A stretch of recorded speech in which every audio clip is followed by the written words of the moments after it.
ఈ రోజు టెక్కలి జిల్లా ఆసుపత్రిని సందర్శించిన దువ్వాడ శ్రీనివాస్ ఎమ్మెల్సీ టెక్కలిలో కేంద్ర మంత్రి రాష్ట్ర మంత్రులు రామ్మోహన్ నాయుడు అచ్చెన్నాయుడు ఇలాకాలో దౌర్భాగ్య పరిస్థితుల్లో ఉన్న టెక్కలి జిల్లా ఆసుపత్రి దువ్వాడ ఆసుపత్రిలో మంచినీళ్లు లేక విలవిలలాడుతున్న రోగులు దువ్వాడ జిల్లా ఆసుపత్రిలో పారిశుద్ధ్యం లేక దుర్గంధం పట్టించుకునే నాథుడే లేక అల్లాడిపోతున్న రోగులు జగనన్న హయాంలో పూర్తి చేసి పనులకు అంకితం చేసిన ఆసుపత్రిని సర్వనాశనం చేసిన బాధ్యత లేని అసమర్థ మంత్రి అచ్చెన్నాయుడు దువ్వాడ దుర్భర పరిస్థితులను ఒక వారం రోజుల్లోగా సరిదిద్దకపోతే ప్రజాందోళన చేపడతామని మంత్రికి హెచ్చరించిన దువ్వాడ చూడటానికి వచ్చింది.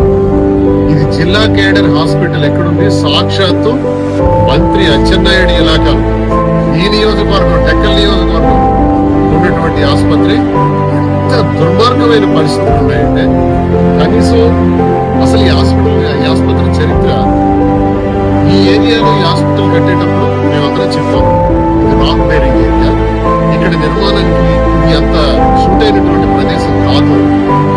కానీ గొప్పకి ఎన్నికల ముందు శంకుస్థాపన చేసేసి లింటల్స్ వరకు తెచ్చి వదిలేసింది. ఆ తర్వాత జగన్మోహన్ రెడ్డి గారి ప్రభుత్వం వచ్చిన తర్వాత నేను ప్రత్యేకమైన దృష్టి పెట్టి మరిన్ని నిధులు రప్పించి ఈ ఆసుపత్రి పూర్తి నిర్మాణం చేయించి పూర్తి స్థాయిలో డాక్టర్స్ ని అపాయింట్మెంట్ చేయించి సుమారు 154 మంది వరకు స్టాఫ్ ని ఆనాడే అపాయింట్మెంట్ చేయించి ప్రారంభోత్సవం చేయించాం. ఆరోగ్యశ్రీ సేవలు సుమారు 3226 వరకు ఆరోగ్యశ్రీ ద్వారా సేవలు అందించే ఏర్పాట్లు జగనన్న ఏర్పాటు చేశారు. ఇంత బ్రహ్మాండంగా ఏర్పాటు చేసినటువంటి ఈ ఆసుపత్రికి నీటి సమస్య వచ్చింది. అప్పుడు నేను ఇక్కడ 2 కిలోమీటర్స్ దూరంలో సీతాపురం అనే గ్రామం నుంచి ఒక బోర్ వేయించి టెక్కలి వాటర్ నీటి సరఫరా కేంద్రం నుంచి ఇక్కడికి వాటర్ రాదు, ఎందుకంటే ఇది అప్లాంట్స్ లో. ఆ ప్రాబ్లం వల్ల నేను సీతాపురం దగ్గర ఓసుదార ఎడంకాల దగ్గర నేను ఒక బోర్ వేయించి ఇక్కడికి నీరు వచ్చేటట్టు చేశాను. సంపుకు వాటర్ వచ్చేటట్టు పైప్ లైన్స్ డైరెక్ట్ గా ఇప్పించాను. నేను ఈ పని చేసి 2 ఏళ్లు అవుతుంది. మరి ప్రభుత్వం అధికారంలోకి వచ్చింది. ఆ సింగిల్ వాటర్ తోనే అసలు ఈ హాస్పిటల్ 200 బెడెడ్ హాస్పిటల్ ఇది. మేము ఆ రోజు 100 బెడెడ్ హాస్పిటల్ కింద ఇది పూర్తి చేశాం. మరో 100 బెడెడ్ హాస్పిటల్ కింద మీరు అప్గ్రేడేషన్ చేయాలి, చెయ్యలేదు.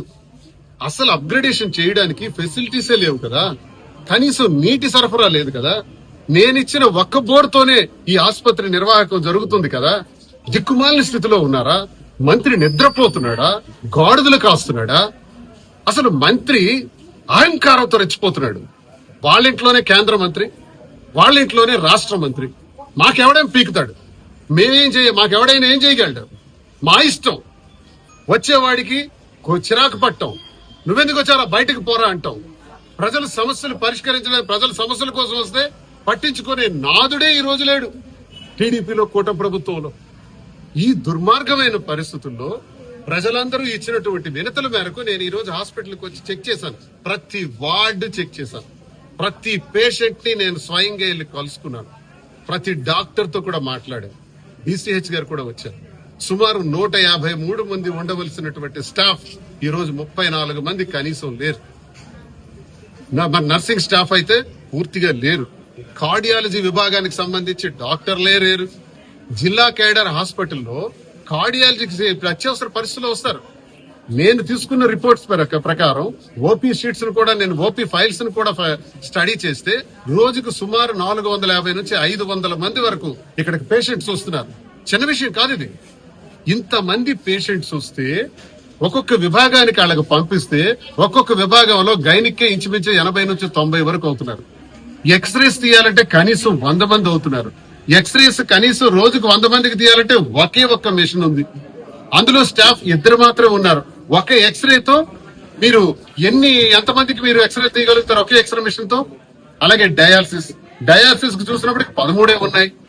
మరొక 8 అయినా కావాలి. అసలే కిడ్నీ పేషెంట్స్ ఎక్కువగా ఉన్నటువంటి ప్రాంతం ఇది. డయాలసిస్ కోసం వచ్చి తీవ్రమైనటువంటి ఇబ్బందుల్లో ఉన్నారు. కూర్చున్న పేషెంట్స్ కు ఫ్యాన్ కూడా లేదు. సఫోకేషన్ లో వాళ్ళకి పెట్టేస్తున్నారు. అప్పటికే ప్రాణాలు పోయే స్థితిలో డయాలసిస్ పేషెంట్స్ ఉన్నారు. వాళ్ళని తీసుకెళ్లి ఆ బెడ్ మీద వేసి ఆ డయాలసిస్ చేసేటప్పటికి ఏ సాయంత్రం అవుతుంది. ఒకవేళ డయాలసిస్ పేషెంట్ ఆయాసంతో రావాలంటే ఫెసిలిటీ లేదు. 108 పూర్తిగా నాశనం అయిపోయింది. 108 సేవలు లేవు, హాస్పిటల్ కి అంబులెన్స్ లేదు. ఏ మంత్రి, ఏం చేస్తున్నావా నువ్వు? అంబులెన్స్ కూడా ఇచ్చుకోలేవా నీ కాన్స్టిట్యున్సీలో? నీ కాన్స్టిట్యున్సీలో కేంద్ర మంత్రి, రాష్ట్ర మంత్రి రామ్మోహన్ నాయుడు, అచ్చెన్నాయుడు ఉన్న కాన్స్టిట్యున్సీలోని ఇంత దౌర్భాగ్యమైన పరిస్థితులు ఉంటే రాష్ట్రంలో ఏ దిక్కుమాలిన పరిస్థితులు ఉన్నాయో అంచనా వేయొచ్చు. ఆరోగ్యశ్రీ 3228 రకాల రోగాలకి జగన్మోహన్ రెడ్డి గారు వెన్నుపూస వ్యాధి వచ్చినా, కార్డియాక్ ప్రాబ్లం వచ్చినా, ట్రామాలో ఏవైనా ఫ్రాక్చర్స్ అయినా, ఆఖరి కాక్లియర్ ఇంప్లాంటేషన్ లాంటి డిసీజులు వచ్చినా, 7.5 లక్షల రూపాయలు ఖర్చు అయినా, సికిల్ సెలేమియా లాంటి డిసీజులు వచ్చినా, బ్లడ్ క్యాన్సర్ వచ్చినా ఆరోగ్యశ్రీ ద్వారా సేవలు అందించినటువంటి జగన్మోహన్ రెడ్డి ప్రభుత్వం ఎక్కడ? ఆ ఆరోగ్యశ్రీ సేవల్లో సుమారు 1500 రోగాలను తీసిపడేసినటువంటి ఈ ప్రభుత్వం ఎక్కడ? ఆరోగ్యశ్రీ కోసం ఒక రోగి ఆసుపత్రికి వెళ్తే మీకు ఆరోగ్యశ్రీలో ఈ రోగం లేదు, మేము నయం చేయలేం, ఫీజు కట్టి మీరు ఆపరేషన్ చేయించుకోండి అంటున్నారు. ఏం చేయాలి? ఎక్కడికి పోవాలి?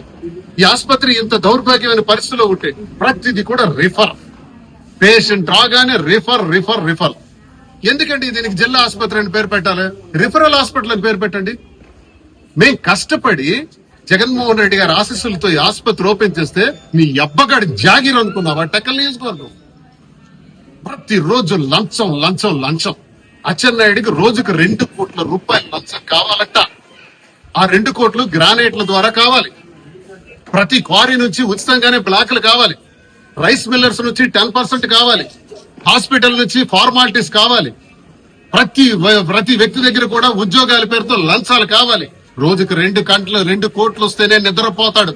ఇలాంటి దౌర్భాగ్యమైన మంత్రి ఈ టెక్కలి నియోజకవర్గానికి, శ్రీకాకుళానికి, ఈ రాష్ట్రానికి ఉండడం మా దౌర్భాగ్యం, మా కర్మ. ఈ రోజు ఇవి భరించలేకే నేను ఇక్కడికి వచ్చాను. శానిటైజేషన్ పరిస్థితి అయితే చాలా దారుణంగా ఉంది. కిలోమీటర్ వరకు వాసన కొడుతుంది. రోగుల పరిస్థితి ఏంటి? రోగుల కోసం వచ్చిన అటెండెన్స్ పరిస్థితి ఏంటి? ఆసుపత్రిలో ఉండే డాక్టర్స్ పరిస్థితి ఏంటి? ఇంత దౌర్భాగ్యమైన పరిస్థితుల్లో మరి క్లీనింగ్ లేదు, శానిటైజేషన్ దౌర్భాగ్యంగా ఉంది, వాటర్ సమస్య చాలా తీవ్రంగా ఉంది. నేను ఒకటే చెప్తున్నా, శానిటైజేషన్ వెంటనే రెక్టిఫై చేయండి. హెచ్చరిస్తున్నాను, మంత్రికే హెచ్చరిస్తున్నాను. శానిటైజేషన్ రెక్టిఫై చేయి. నీకు సిగ్గు లజ్జ ఉందా లేదా? 11 గంటలకు నేను వస్తానంటే నువ్వు వస్తానని ఇవన్నీ చెక్ చేసావంటే ఏం చూసావు? నువ్వు తిరిగావా? ఎక్కడైనా ఏ వాడికైనా పోయావా? బాత్రూమ్స్కి వెళ్ళావా? టాయిలెట్స్కి వెళ్ళి చూసావా? అని వాటికి తిరిగావా? ఒకసారి అందరి డాక్టర్స్ నీళ్ళు కలిసావా? నీకేం తెలుస్తుంది? ఒళ్ళు బలిసింది బాగా. ప్రజలు అలా పోతే నీకేం పోయింది? మంత్రి అయిపోయినా కదా, ఇష్టానుసారంగా బిహేవ్ చేస్తున్నారు. ఖబర్దార్ అచ్చెన్నాయుడు, రామ్మోహన్ నాయుడు, హెచ్చరిక చేస్తున్నాను. వాటర్ సమస్య పరిష్కరించాలి. కలెక్టర్ గారికి నేను తెలియజేస్తున్నా. డీసీహెచ్ గారు కూడా ఇప్పుడే వచ్చారు. నేను సమస్యలను కూడా లిస్ట్ అవుట్ చేసి ఇచ్చాను. మరో బోర్ కొట్టండి, అవసరమైతే 2 బోర్లు వేయండి. 2 బోర్లు వేసి ఈ సంస్థకు వాటర్ వచ్చేటట్టు చేయండి. వాటర్ సమస్య టెక్కలికి వాటర్ స్కీమ్ నుంచి అయితే వాటర్ ఈ ఆసుపత్రికి రాదు, అది అప్లైన్స్ లో ఉంది. టెక్కలి వాటర్ స్కీమ్ కి సంబంధించి చాలా సమస్యలు ఉన్నాయి. అది ఫెయిల్యూర్ స్కీమ్. ఆ స్కీమ్ నుంచి ఇప్పుడు వాటర్ రావాలంటే రాదు. నేను కోరేదంతా కూడా వంశధార కాలువ పక్కన నేను వేసిన బోర్ పక్కనే మరో 2 బోర్లు వేయండి. బోర్లు వేసి సోలార్ సిస్టమ్ పెట్టండి. 2 HP మోటార్ కి సోలార్ సిస్టమ్ పెట్టి పంపింగ్ చేయొచ్చు. పంపింగ్ చేస్తే సంప్స్ లో వాటర్ వస్తుంది. సంప్స్ క్లీనింగ్ లేదు, విపరీతమైన డస్ట్ ఉంది. ఈ వాటరే RORకి వెళ్తుందట, అక్కడ అది ఫిల్టర్ అయి వస్తుంది అని అంటున్నారు. RO సిస్టమ్ కూడా టోటల్ డ్యామేజ్ అయిందని విన్నాను. వాటర్స్ సక్రమంగా అక్కడ కూడా మురికి నీరు వెళ్తుందని విన్నాను.